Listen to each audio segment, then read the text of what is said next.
Well, now to a special report. The CBS 12 News I-Team on Waste Watch. Governor Ron DeSantis says Florida residents need a break. He says local cities and counties should cool it with our property taxes or get rid of them altogether. And soon, lawmakers in Tallahassee will be fine-tuning their proposals to make that happen.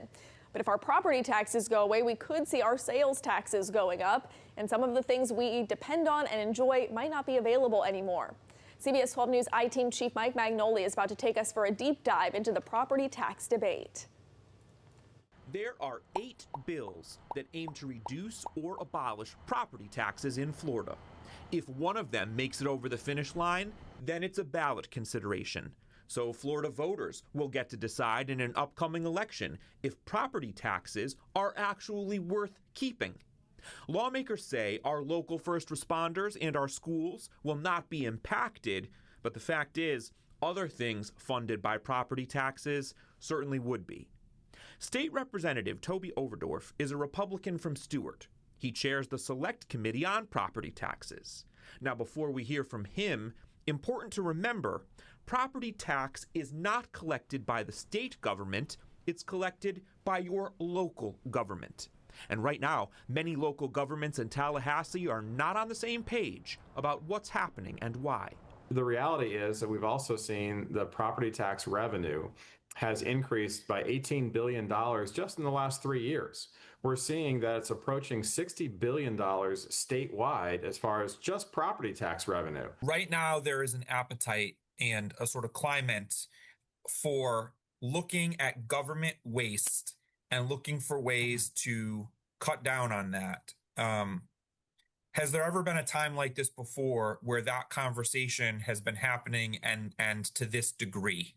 I certainly have seen times in which there have been accountability platforms.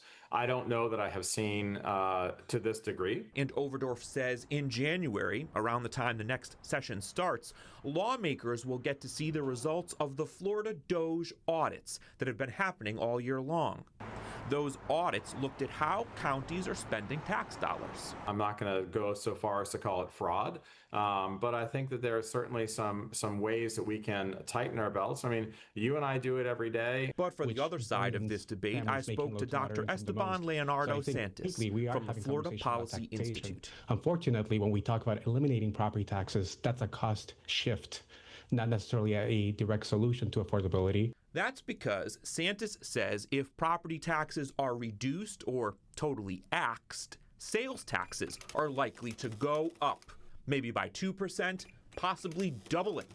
And he says this is not a way to help renters become first-time home buyers. It's unclear to me how that translates to lower property values. I think the down payments, I think the mortgages, the actual property values, the way that they spiked up over the past, since 2020, really. I think that's a bigger barrier to entry than just the property tax itself.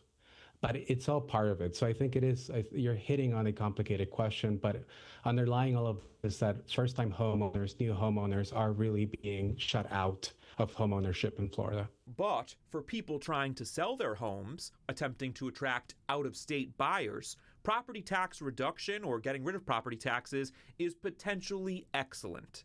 That's what Senior Vice President of Sales for Coulter Homes, Mark Friedman, tells the I-Team. We feel that will create more homestead properties in the state of Florida. More people will come here to live and have a homestead here, which is going to help boost our economy in South Florida.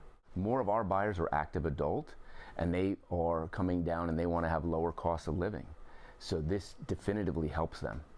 One of the proposals would get rid of property taxes as early as 2027, and that's the one that Governor DeSantis says he likes the best.